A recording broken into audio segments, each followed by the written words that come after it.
қасында тұрамын. Келет ауылы жалпы орта мектепте. Орда баяғы ойладың, жалпы орта мектебінде оқимын. Қай сыныпта оқисың? Бірінші сынып. Енді кім боласың? Сәбеков. Сәбеков кім? Ернар. Ернар Мақсатұлы болады. Сен қандай кітаптарды оқыдың? Жолбарыспен тышқан. Тағы ерте қандай кітаптар? Ата мұра. Тағы қандай ертегілер оқыдың?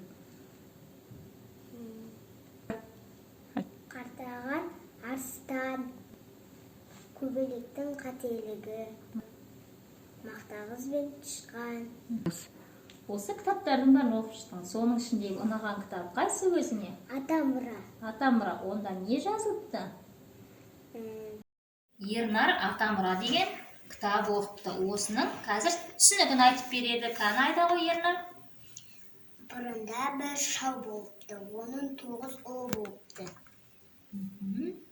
Ол ұларына ешіп қалыпты. Ұлары бір күні Қасына шақырып алыпты ұлдарын. Қасына шақырып алыпты. Орманға барып, не келді? ағаш ай. Бір бұлма тобылғы ағашына келіпті. Ұлдарына айтады екен. Сендер мынаны сындырыңдар. Бәрі сындырамайды. Содан біреуден сындырыңдар дейді. Бәрі сындырып мақтанады. Оны көрген шал ренжіп қалады.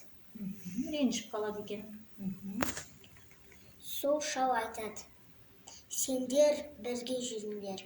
Сол кезде шал алып кетпейді деп. Бір күні шал қайтыс болды. Содан балалар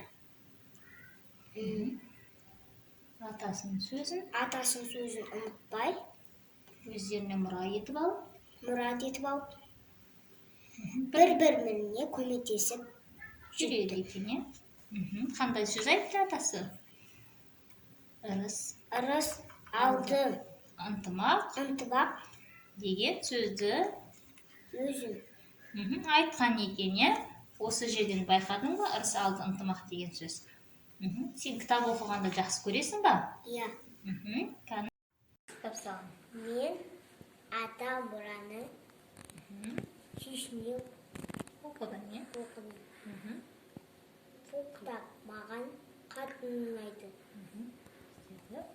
Сіздерді осы кітапханаға шақырамын. Мені тыңдағаны үшін, назар аударғаны үшін сіздерге көп рахмет.